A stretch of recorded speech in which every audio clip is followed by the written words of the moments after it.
Hello everyone and welcome back to my YouTube channel. In today's tutorial, I am going to guide you through step-by-step process on how to change font size in Snapchat messages.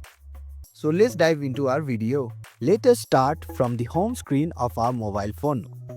Open your Snapchat application and make sure you are already logged into your account. Tap on the chat icon down below.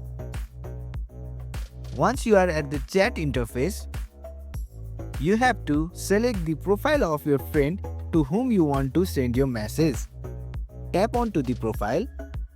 Let's type in our message. In order to change font of our text, we have to press and hold onto the up and down button icon at the end of the chat bar. If you want to enlarge your text, slide off your finger and release. It will send message in larger text. And if you want to send your message in smaller font, you just have to press and hold on to the icon and scroll down and release. It will send the message in small font. So this is how you change the font size.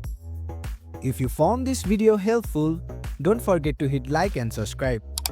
Thanks again for watching, and I will catch you in the next one.